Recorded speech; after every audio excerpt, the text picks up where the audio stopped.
토담집 이화종 1948년 6월 2일 강원도 원주에서 출생하다. 서울대학교 실험실에서 유리컵만 깨먹다가 고향으로 귀향하다. 사냥을 키우면서 야학을 꾸리다가 병이 들어서 치악산 자락 움막에서 물만 마시고 병을 고침. 내친 김에 만성병 요양원을 지어놓고 의사 노릇을 하다가 결국 콩밥을 먹음.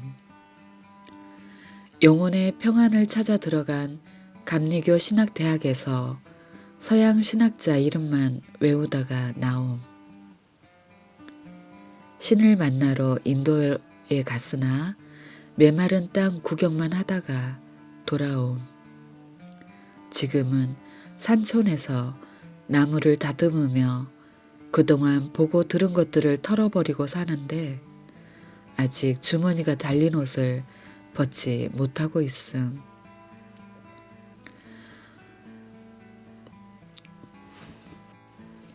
삶의 지혜, 즉 살아가는 방법은 호흡과 같다. 먼저 숨을 깊이 내쉬면 허파에 진공을 채우려고 신선한 공기가 딸려온다. 편히 잠들면 호흡이 절절로 되지만 욕심으로 흥분하면 먼저 들여 마시려 하니 호흡이 급해진다. 출입구는 먼저 나간 다음에 빈 공간이 있어야 들어올 수 있다. 입출문이라는 표현이 없는 것도 이 때문이다. 나가지 않고 먼저 들어온 자는 도둑밖에 없다. 굴뚝으로 연기가 나가야 아궁이로 공기가 빨려 들어가 방이 따뜻해진다. 반대가 되면 눈물만 나고 방이 차다.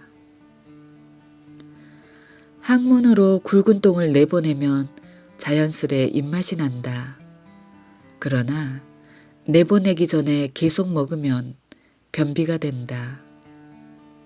변비가 심하면 결국 중병이 되어서 앓아 눕게 되고 식욕이 끊긴다. 그래서 며칠만 굶으면 숙변이 자연히 나와서 건강이 회복된다. 이런 자연의 이치만 따라가면 병은 없다. 바람이 부는 것도 더운 공기가 상승하여 빈자리를 채우려고 찬 공기가 흐르는 것이다. 나무도 잎, 열매에서 수분, 양분이 소모되므로 뿌리에서 빨려 올라가는 것이다. 뱀은 겨울 동안 자신을 비우는 동면을 했으므로 남을 제압할 만한 힘이 만들어지듯이 우리 마음도 질투, 욕심으로 꽉 차서 혼란스러우면 미치게 되지만 이런 잡념을 털어버리면 평안으로 깨끗한 천국이 된다. 결국 출구를 열고 입구를 열어 막힘을 없게 하면 자연의 흐름이 계속되어 건강과 평화가 온다. 집의 벽을 흙으로 통하게 하고 옷을 헐렁하게 입고 몸도 땅을 밟고 숲속으로 쏘다니면 육신이 건강해지고 마음은 자연스럽게 편안해진다. 어디로 갈까? 풀, 나무가 자라고 들짐승이 있는 곳이면 모두가 명당이다. 내가 머릿속에 명당을 그려놓고 자연을 끌어들이려는 것이 문명의 시작이요 욕심의 연장이다. 양지 쪽에 바람도 막아주는 울타리가 좋지만 너무 따뜻하고 풍족하면 배가 불러 게을러지고 조금 춥고 바람도 있어야 정신이 번쩍 나서 지혜가 온다. 열대 지역에는 덩치 큰 동물이 살고 히말라야에는 성자가 산다. 소나무는 양지 쪽에 있고 진짜 나무, 참나무는 음지에 있다. 강물은 뱃놀이 낚시하는 자가 좋아하지만 마실 물은 산꼭대기에도 있고 물기 없는 흙은 없다. 물로 목욕하는 짐승도 없고 밥 먹을 때 물그릇 옆에 있는 짐승도 없으며 사람처럼 물을 낭비하지 않는다. 물이 옆에 많으면 귀중함을 모르고 너무 따스하면 고마움을 모르고 식량이 풍족하면 낭비하게 된다. 아무리 돈을 주고 명당을 마련해도 내 소유라고 담을 쌓으면 남들이 궁금해서 엿보게 되고 도둑이 들어오게 되고 결국 주인은 도둑이 불안하고 쌓은 담에 숨이 막혀 자신도 땅도 잃게 되지만 잠시 몸을 요량으로 담도 없이 작은 움막을 만들면 잃을 염려도 없고 만물이 제 집처럼 왕래하니까 나도 만물이 된다. 동양 마을은 아침에 같은 희망을 느낌으로 좋고 서양 마을은 붉은 노을을 보면서 평안에 쌓이니 좋고 경사진 산속이면 높은 산에 전기를 받으니 좋고 해변이나 평야지대는 답답한 가슴을 씻어준다. 양지 쪽이 좋다지만 앞산은 음지만 보이므로 을신년스럽고 남쪽이 꽉 막혀 답답한 곳에서는 뒤돌아 앉으면 보이는 것은 따스한 양지뿐이다. 즉 몸이 편하면 마음이 고달프고 잡념이 많고 마음이 평안하면 몸이 불편하다. 둘 다 얻으려 함은 우리의 욕심이고 차면서 기울면서 조화를 이루어가는 흐름이 자연의 순리다. 인간이 꾸며놓은 명당 자리는 모두 고관이나 재벌이 집채만한 무덤을 쌓았는데 돈이 많아서 행복한 자손은 별로 없고 고관대작이 편히 잠자는 일은 없다. 결국 명당 타령은 직관들 장단 맞추어 배부른 사람이 고달프게 춤추는 형상이다. 우리에게 필요한 집터는 아무 데서나 훌훌 털어버리고 마음 놓고 코를 골 수 있는 곳이면 된다. 그러나 장소를 정한 다음 집터를 잡을 때는 습지나 물기는 피함이 좋다. 닭, 토끼, 개가 잘 자라는 곳, 고추, 담배 등 마른 곳에 잘 자라는 풀을 심고 그 풀이 잘 자라는 곳이면 좋다. 겨울에 눈이 먼저 녹는 곳도 따스한 마른 땅이다. 그러나 스스로 찾는 방법도 재미있다. 우리의 오감을 잠재우고 나면 영이 맑아 활동을 하게 된다.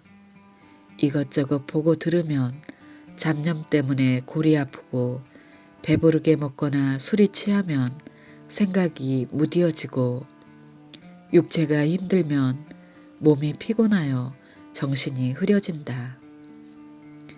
이런 때는 스스로 집터 고르기 힘드니까 직관을 찾거나 책을 뒤적이게 되지만 신통치가 않다. 그러므로 일주일 정도 단식을 한 후 미음 정도 먹을 수 있을 때면 심신이 맑아지고 미음만 먹어도 힘이 나므로 전에 생각해 두었던 장소에 가서 텐트를 치고 하루 정도 머무른다. 기분이 편안하면 그곳이 명당이다. 친구 만난 듯 잠이 잘 오고 무서워지거나 호흡이 급하지 않다면 나에게 좋은 곳이다. 강물이 급하게 흐르는 경사지나 모퉁이에 있으면 물이 주위의 기운을 빼앗아가므로 불안해진다. 그러나 굴곡을 지나서 완만히 흐르는 여울에 서면 강폭이 넓어져서 주위의 기운을 풀어주는 곳이므로 마음도 평안하고 땅도 비옥하다. 이런 기운을 예민하게 느끼려면 느낌을 방해하는 과식, 피로, 고민이 적은 상태, 즉 단식이나 과일 주스로 며칠간 심신을 정화한 후 체험해 보면 된다. 각자 개성이 다른데 어떻게 명당이 정해져 있고 남이 골라줄 수 있겠나. 우리는 진선미를 말한다. 미는 누가 만들어준 틀에 고운 칠을 한 것이다. 부모로부터 만들어진 얼굴을 예쁘게 가꾸면 아름다울 미이다. 집 창문도 공장 기계로 깔끔히 만들면 아름다운 집이 된다. 그래서 젊은이는 아름다움을 찾아다니고 세련된 집을 찾는다.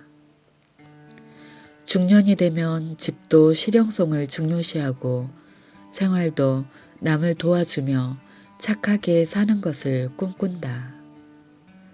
그러나 장년이 되어 세상 경험을 터득하면 아름다운 것에는 곧 실증이 왔음을 경험했고 아무리 착한 마음으로 봉사 생활을 해보았지만 마음속에 진실함이 없이는 위선이요 공허함도 느꼈다.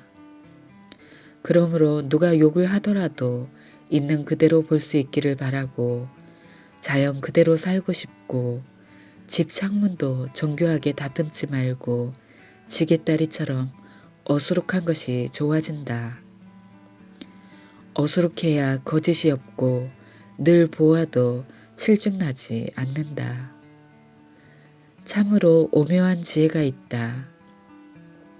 한 짐을 지면 보통 60kg인데 어깨, 등, 허리, 엉덩이에 무게가 골고루 분산되므로 등짐이 가능하다.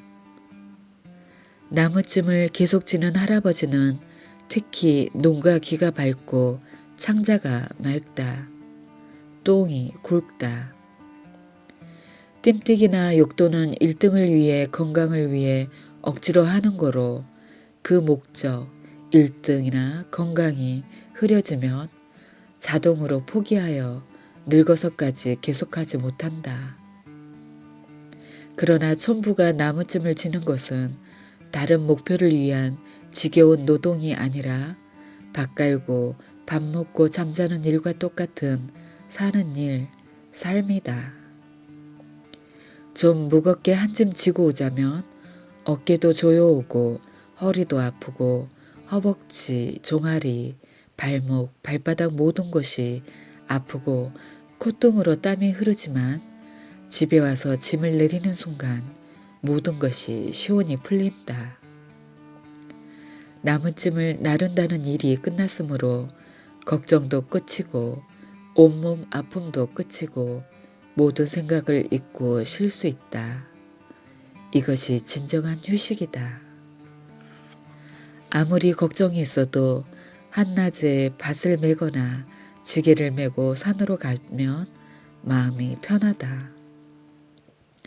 자연의 포근함에 안기어서 그렇거니와 쪼그리고 앉으면 장단지, 허벅지의 정맥피가 빨리 허파 염통으로 가서 맑게 정화되고 깨끗해진 마음으로 깨끗한 곡식, 땅을 만지니 구름 같은 망상 때문에 생겼던 탁한 피는 맑아지고 맑은 정신으로 솔밭을 지나며 새 소리를 들으니 걱정스럽던 구름은 흩어지고 밝은 하늘만 보이는 것이다. 등산이 좋은 까닭도 하지의 탁한 피를 빨리 돌려보내어 맑게 하기 때문이다. 그러므로 건강도 덤으로 온다.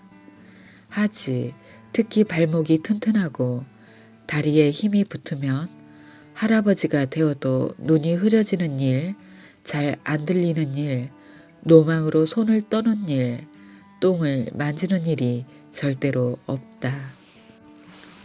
장래를 염려하며 실내에 변소를 둔다거나 병원 가까이 집을 구한다거나 보험을 들으면 그 염려 때문에 앉아 똥 싸는 일이 생기게 되고 밤중에 병원 갈 일이 생기고 보험사고를 당한다. 내가 그토록 근심하며 마음 쓰는 일은 꼭 일어나고야 마는 것이 자연의 법칙이니까. 인디언 격언에 10,000번 생각한 일은 꼭 이루어진다고 한다. 우리는 무심한 몸짓을 통해서도 마음속의 징조를 알 수 있다. 머리가 아프면 눈이 감기고 손이 머리로 간다. 골치가 아프면 쭈그리고 앉아 손이 턱으로 간다. 이때는 이빨이 아파서 손이 닿는 곳과는 다른 턱 밑이다. 두통과 고민은 같은 머리 쪽 문제 같지만 전자는 육체의 아픔이요 고민은 영혼, 정신의 아픔이다. 쭈그리고 앉아서 턱을 고이면 영혼이 맑아진다. 치매가 들리면 수전증이 오거나 머리가 흔들린다.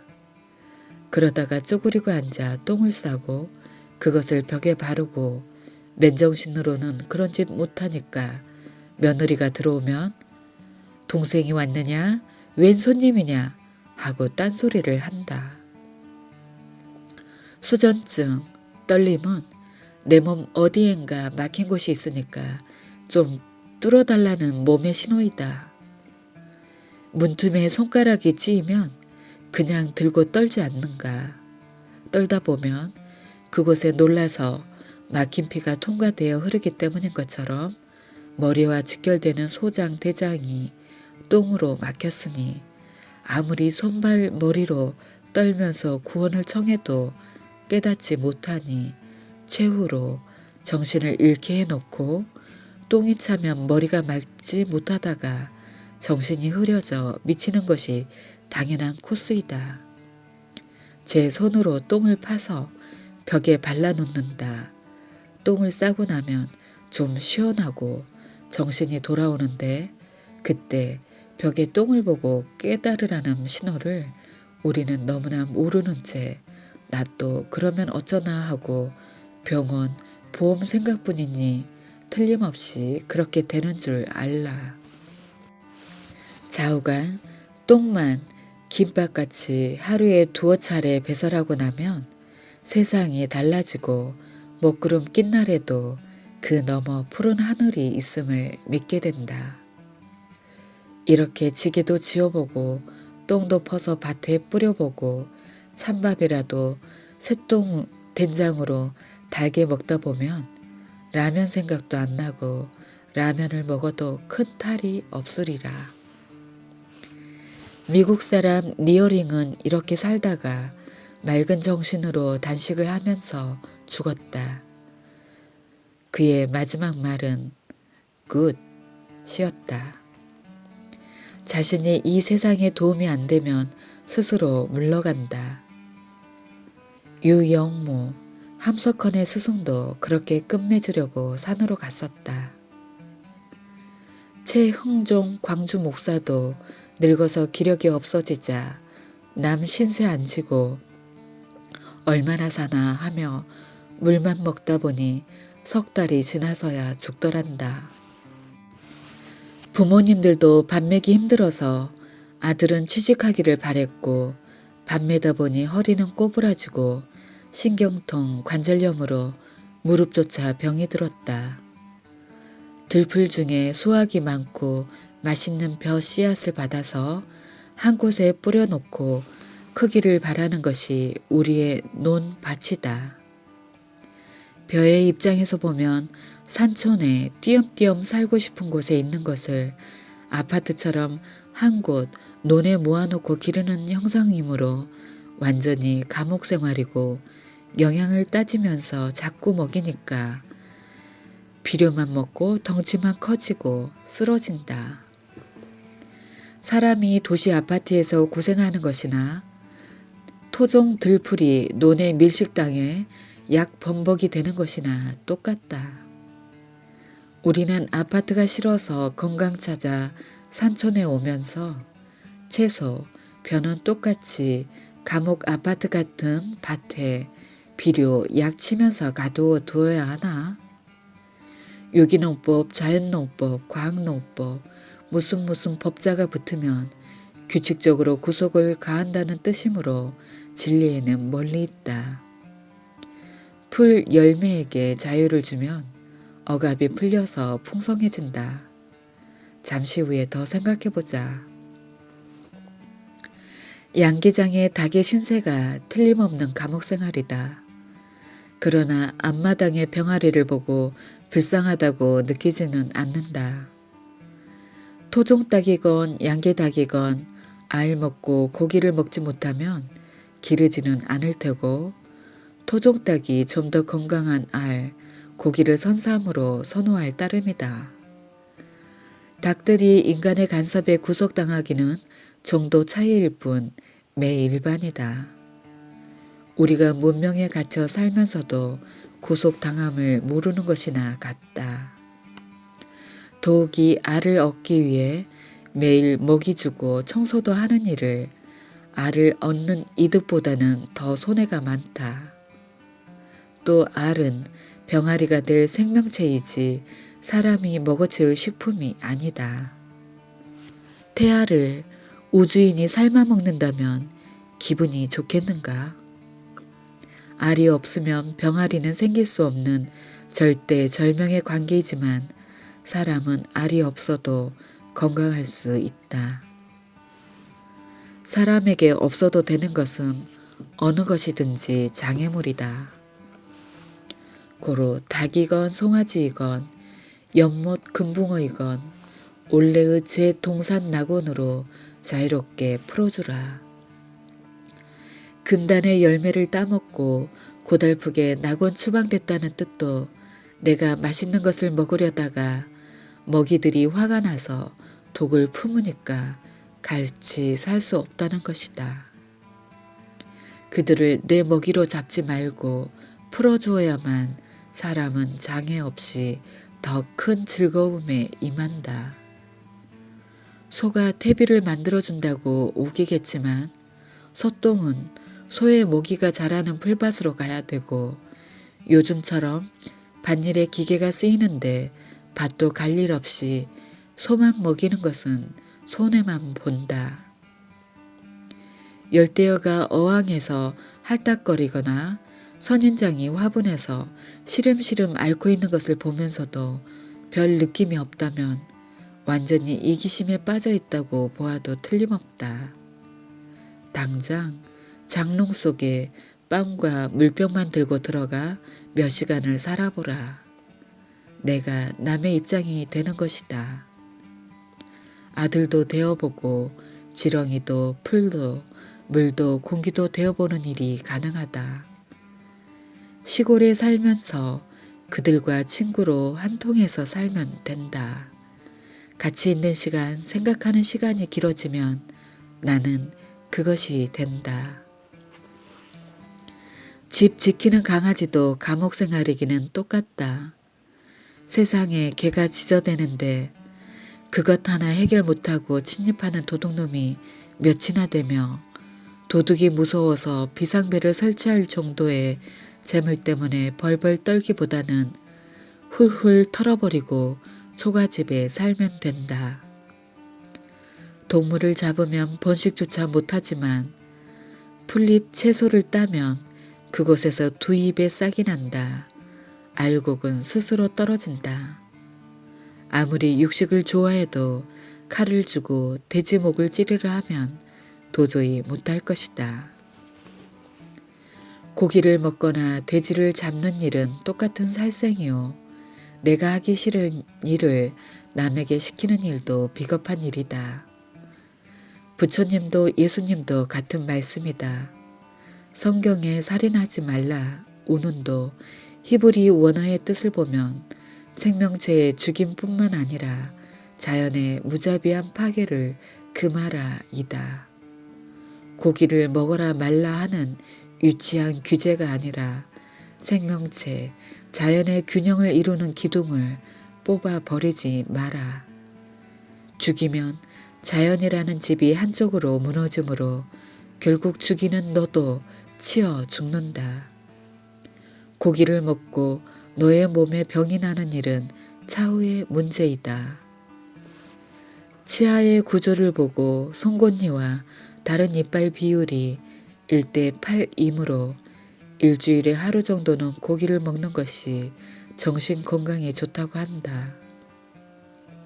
그러나 고기도 어금니로 씹어야 되고 고기만 먹고 사는 에스키모인도 이빨 구조는 아프리카인이나 온대인과 같다. 꼭 고기가 필수 영양이므로 먹고자 한다면 콩을 계속 먹어도 충분하다. 오히려 맑고 고기 생각도 안 난다. 콩으로 한 끼를 먹을 수 있는 콩밭을 초지로 바꾸고 소를 키워 소고기로 한 끼 때운다면 수십 배의 콩밭을 없애야 한다. 우리의 몸은 콩이 없더라도 물 공기만으로도 소고기를 만드는 세포가 있다. 무시하고 잠자게 방치하니까 제 일을 못할 뿐이다. 그런데도 우리는 질병 치료 차원에서 이러쿵저러쿵 하면서 예수석과 말씀을 들먹이니 이런 마음가짐으로는 아무리 고기를 안 먹어도 혈압이 정상화되지 않는다. 아무리 채식주의로 나가더라도 어항 열대어를 보고 측은한 생각이 안 든다면 자연과 담을 쌓고 따로 사는 형상이므로 자연의 흐름인 건강을 바랄 수 없다. 결론으로 모든 가축을 집에서 해방시켜라. 그래야만 나는 그들을 돌보는 고역에서 풀려나고 그래야만 자연의 소리가 들리고 건강으로 가는 지혜가 보인다. 일본인 후쿠오카 마사노부는 산천 초목 모두 불성이다 라는 표대를 나무에 써놓고 농약, 비료, 밭가리 없이 지혜롭게 살아가고 있다. 똥이 강물에 떠가면 나쁘고 밭에 있으면 거름이 되고 얼음이 겨울에는 싫고 삼복 더위에 필요하다. 잡초도 배추벌레도 쓰임이 있어서 태어났지 언제나 해롭지 않다. 똥이나 잡초나 제자리에 있게만 내버려 두면 선도 악도 모르는 채 제 할 일을 하게 된다.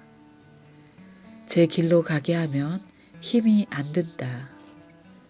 공연히 인간이 선악 시비 입방아를 찢는데 솔깃할 필요가 없다.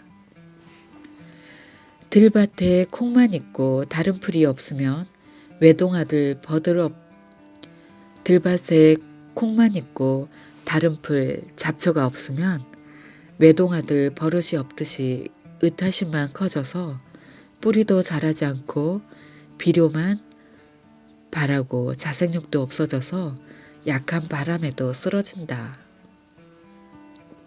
콩이 아닌 다른 종류의 잡초가 있어야 서로 경쟁하지 않고 협조하며 큰 바람에도 서로 의지가 된다. 콩끼리는 오히려 경쟁한다. 들판에는 약도 비료도 없이 죽는 풀도 없고 열매도 알차다.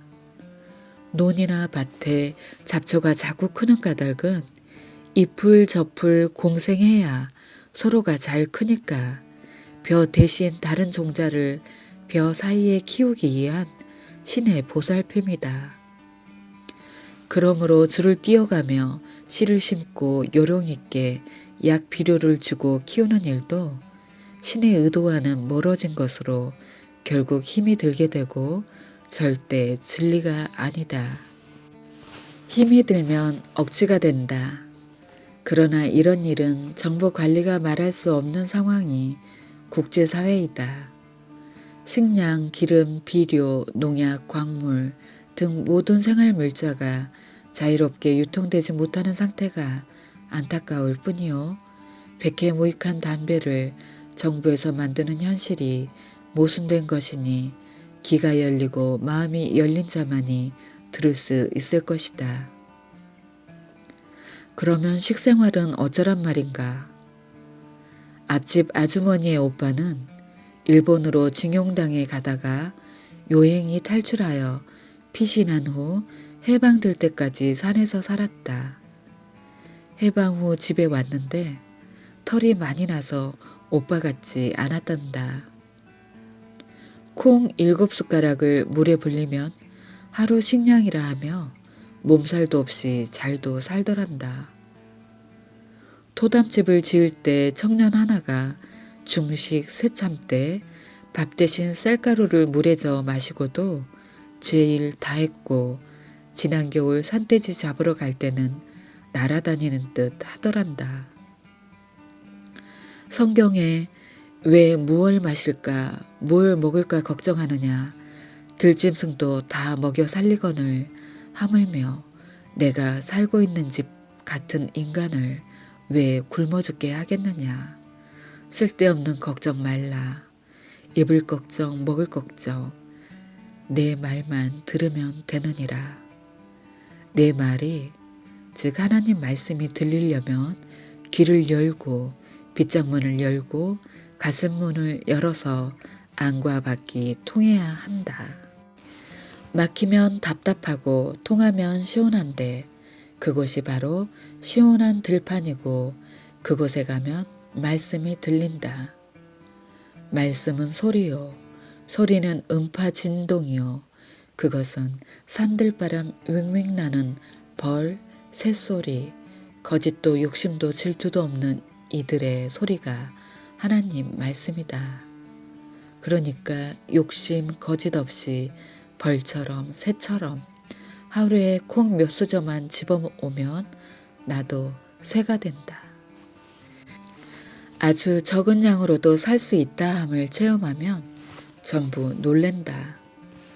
대구에 있는 한 스님은 몇 끼에 감자 2서너 개로 족하다더니 이제는 물만 먹고 지낸다. 1000기로 공양을 받든단다. 양평에 사는 처녀도 물만 먹고 몇십 년을 지낸다. 우리는 밥상에 대한 관념을 바꿀수록 좋다. 밥이나 고기나 콩이나 풀이나 주성분은 산소, 질소, 탄소, 수소이다. 공기나 물이나 나무나 몸의 구성요소도 산소, 수소, 질소, 탄소이다.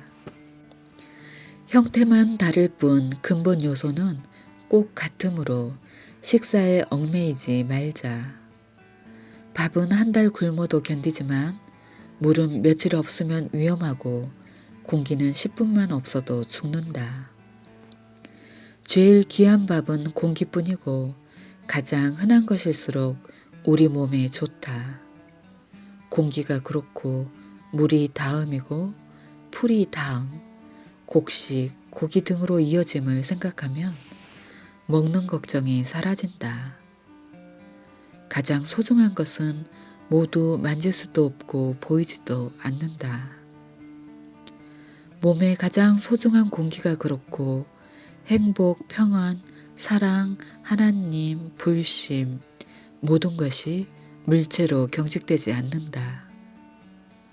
우리가 귀중히 여기는 나도 결국은 볼 수도 없고 만질 수도 없다. 나의 귀, 나의 눈, 내 생각 이때의 나는 물질의 나가 아니다. 주체도 대상도 그 핵심은 모두 무형의 흐름일진데 우리가 무엇을 먹을까, 어디에 살까, 무엇을 할까 너무 걱정할 필요가 없다. 자연 농법을 방편으로 삼고 그렇더라도 우리는 적응의 단계를 거쳐야 하므로 야산 비탈밭이나 논을 300평 정도 구하면 좋다. 오래된 묵밭이면 야생화 되었으니 더 좋다. 산 야채나 열매로 생식을 하게 되면 정말로 밭이 필요 없지만 아직은 더운 밥을 먹어야 할 테니까. 산밑에 검은 흙이나 풀이 많은 밭둑에 심은 콩은 싱싱하게 자라는데 대머리 같은 밭에 심은 콩은 절대로 크지 않는다. 농약으로 땅이 메말라서 지렁이조차 살 수 없는데 비료 아니면 곡식이 클 깔딱이 없다. 그러나 생명력이 강한 풀은 살아난다. 이 풀을 잡초라 부르고 부잣집 외동아들같이 힘없고 의지만 하던 콩은 잡초에 치여 꼬부라지고 벌레가 한 입만 갈아먹으면 그냥 쓰러진다. 산골 애들은 콜록거리면서도 썰매를 타지만 도시 어린이는 감기에 누워버리는 것처럼 말이다. 그래서 몇 년 묵힌 밭은 신이 갖고 놓은 양식이 풍성하다. 호밀, 땅감자, 쑥, 차조기, 망초, 명아주, 발행이 이런 풀은 아무리 약을 뿌려도 죽지 않는 생명력을 갖고 또 싹이 난다. 땅도 기운이 없고 씨앗도 기운이 없을 바에야 원기왕성한 들판에 자생하는 야생종을 따먹으면 좋겠지만 차선책으로 내 땅을 살리고 여린 콩씨를 강하게 만들자면 몇 년은 인내를 필요로 하겠다. 잡초를 그냥 두고 늦가을에 호미를 뿌리든가 해서 땅에 늘 옷을 입혀 물기가 마르지 않게 하면 곰팡이, 지렁이, 두더지, 참새, 까치 들이 돌아다니며 똥도 싸놓고 흙도 갈아주고 그래서 흙은 살아나고 이럴 때 콩, 팥, 고구마, 감자, 고추, 배추 할 것 없이 여기저기 심어보면 자랄 만한 장소에서만 알맞게 커갈 것이다. 제대로 위치를 정하여 줄기차게 올라오는 잡초는 아직 경쟁 상대가 아니므로 뽑아버리지는 말되 콩, 배추가 햇빛만 잘 쪼일 수 있도록 적당히 높여 꺾어 놓자. 특히 잡초가 웃자란 곳만 작업하게 되면 300평 정도라도 오전으로 마칠 수도 있고 이렇게 서너 차례 조정해주면 콩도 배추도 들깨도 고추도 스스로 왕성해져서 사람 손이 안 가도 된다. 너무 밀식하여 자라면 공기가 통해야 되니까 오다 가다 병들어 죽게 되지만 죽어야만 옆에 콩이 공기, 햇볕을 충분히 받아 건강해지는 자연의 조화이므로 걱정할 필요 없다. 뜨거운 낮 시간에는 밭에 갈 필요가 없다. 뱀 같은 차가운 동물이 몸을 말리려고 땅 위로 올라와서 오수를 즐기는데 인기척이 나면 깜짝 놀라서 발목을 깨물 수도 있거니와 모든 풀잎들이 태양 에너지를 받아들이기에 정신없이 바쁜 시간인데 사람이 들어가 소란을 피우면 짜증이 날 것이다. 이런 때는 그저 미루나무 밑에서 참외를 깎다가 낮잠을 자면 된다. 그것이 농원종원을 돕는 일이다. 그런데도 사람들은 뱀에 물릴 경우를 대비하여 해독병원을 알아두고 응급 해독 방법을 공책에 적어두고 해독 물질을 상비약으로 준비하느라 야단 들이다가 막상 뱀을 보면 죽일 놈이라는 생각에 몽둥이를 찾는다. 그러나 뱀에 물려 죽는 농부는 거의 없다. 벌에 쏘여 죽는 사람이 더 많을지 모른다. 자연에 살아가는 생명체를 놀라게 하지 않고 자기 일에만 정신 팔지 않으면 뱀도 안 보인다. 인도 간디는 몇십 명의 소년들과 같이 독뱀이 우글거리는 밭에서 밀 농사를 짓고 그 강둑에서 살았지만 뱀에 물린 소년은 없었다. 간디 얘기 하나만 더 하자. 간디 합숙소에는 어느 곳이나 돌 절구악이 있다. 복도 기둥 옆에 누구나 잘 보이는 곳에 봉당 바닥과 같은 높이로 구멍판 돌을 묻어놓고 아이들이 교대로 다리를 벌리고 앉아서 밀을 빻았다. 한 무리는 운동을 하고 한 무리는 밀단을 나르고 한 무리는 밀을 빻고 한 무리는 밀빵을 만들고 꼭 벌들이 일하는 것 같다. 산속의 농원의 삶 같다. 저녁 무렵 정원으로 가면 뱀도 왕벌도 제 집으로 갔으니 뱀 벌을 놀랍게 하지 않고도 옥수수를 꺾고 와서 오늘 저녁은 별미 파티가 된다. 이렇게 자란 옥수수는 30년 전의 옛날 맛 그대로이다. 감자도 작지만 옛날 맛이다. 밭이 옛날 밭이니까. 옥수수 삶은 솥에서 김이 모락모락 올라온다. 대들보에 거미가 줄을 타고 쪼르르 내려온다. 너무 뜨거워 금방 되돌아간다. 반딧불도 천장을 돈다. 옥수수 김으로 좀 요기가 됐을까? 아무튼 이놈들도 토담집에 살고 있는 생명체이므로 우리 가족이다. 천장 속의 들고양이도 나를 도우며 쥐몰이를 하며 방을 얻었고 까치도 옆에 사는 대가로 새벽마다 잠을 깨운다. 문을 쪼아 깨우다가 실증이 나면 소리를 깍깍 지른다. 대추나무는 한여름 지나면서부터 줄곧 벌잔치를 지른다. 왕벌, 땡비, 각종 벌들이 윙윙대는 틈으로 산새들도 애무한 풋대추 알을 쪼아본다. 나무 토막으로 쌓은 중방 사이는 다람쥐의 집이 되어서 무말랭이, 대추 이것저것을 나르느라고 정신 못 차린다.